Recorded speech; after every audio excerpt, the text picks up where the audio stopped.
Bonjour et bienvenue. Ce tutoriel vous est offert par mademoiselleweb.com. Ce que nous allons voir maintenant, c'est qu'est-ce que le gestionnaire de site et comment l'utiliser. Donc je vais ouvrir mon logiciel WYSIWYG Web Builder. Vous voyez qu'à la droite de l'écran, j'ai le gestionnaire de site qui est apparu.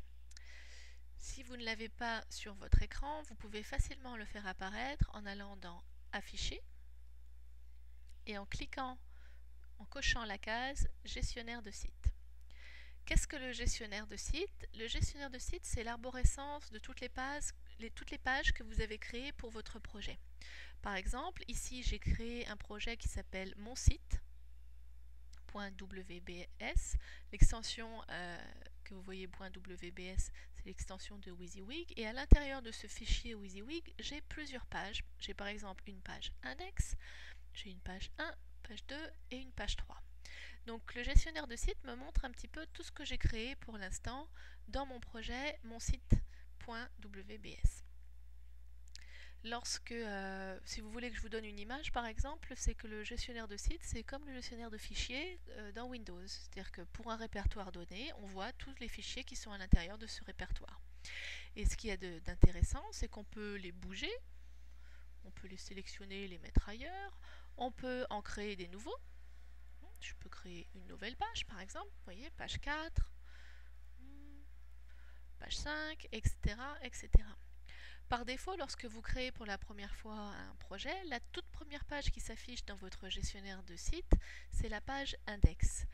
Il est très important pour vous d'avoir toujours au moins une page qui s'appelle index dans le gestionnaire de site, puisque c'est la page qui indique à votre hébergeur quelle est la page que je dois montrer en premier à mes visiteurs lorsqu'ils tapent mon nom. Si je tape mon site.com, sur quelle page doivent atterrir les visiteurs? Est-ce qu'ils doivent atterrir sur la page 4, la page 5, la page 3, la page 2? Non. On va dire automatiquement aux visiteurs, quand vous tapez juste mon site.com, vous allez arriver automatiquement sur la page index. Donc la page index, c'est votre première page de site, c'est la page d'accueil de votre site. Et après, à l'intérieur de cette page, vous pourrez faire des liens ou avoir des menus qui vous envoient sur d'autres pages. Mais il est vraiment important d'avoir une page index. Si vous n'avez pas de page index, vous risquez d'avoir un message du genre 404 ou 400 no page found, qui veut dire que l'hébergeur ne sait pas vers quelle page orienter vos visiteurs, donc par défaut, il les oriente nulle part. Donc très important d'au moins toujours avoir une page index dans votre gestionnaire de site.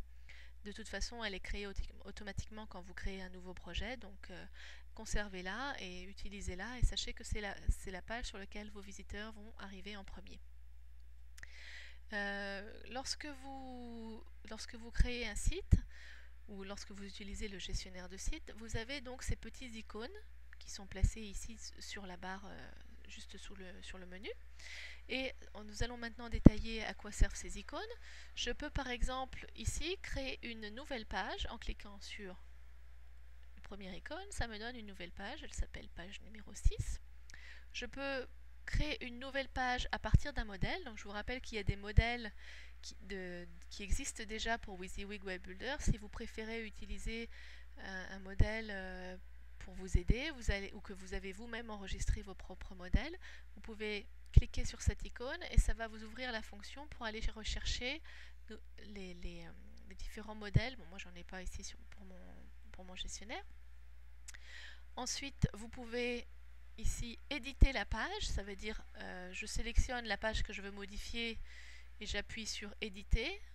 Ça me permet, ici vous voyez parmi toutes mes pages qui sont actives, la page numéro 3, c'est la page que je vais modifier.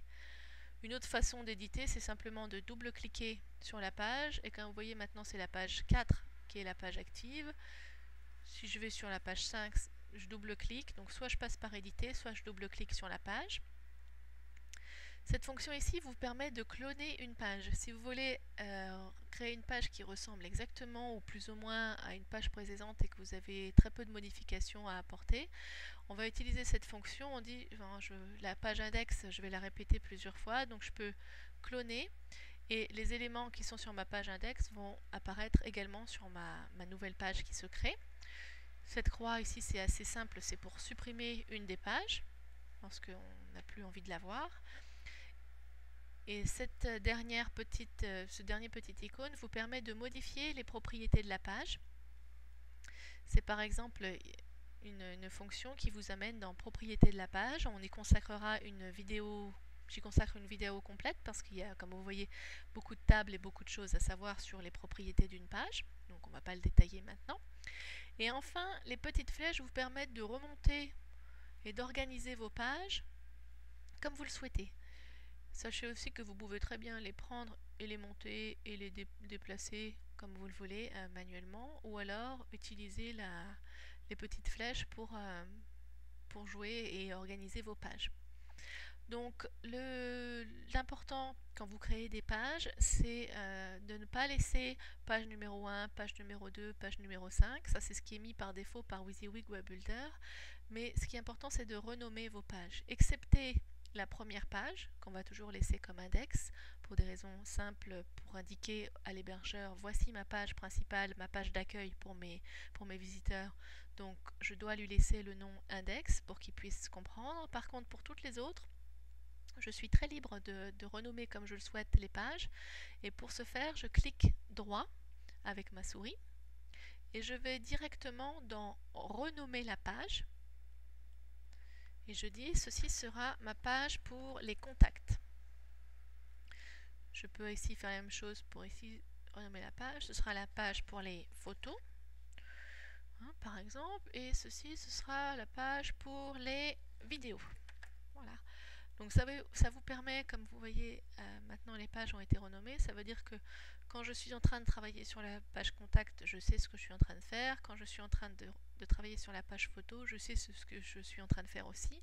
Et c'est également le titre de la page qui s'affiche lorsque les gens tapent le nom de votre site /photo, ils vont arriver sur cette page par exemple, ou /photo ou vidéo par exemple, et ils vont arriver sur votre page vidéo. Donc très important de renommer les pages pour que vous puissiez savoir où est-ce que vous en êtes et de bien savoir utiliser le gestionnaire de site pour gérer vos pages. Voilà, je vous remercie et je vous donne rendez-vous pour les prochaines vidéos de mademoiselleweb.com.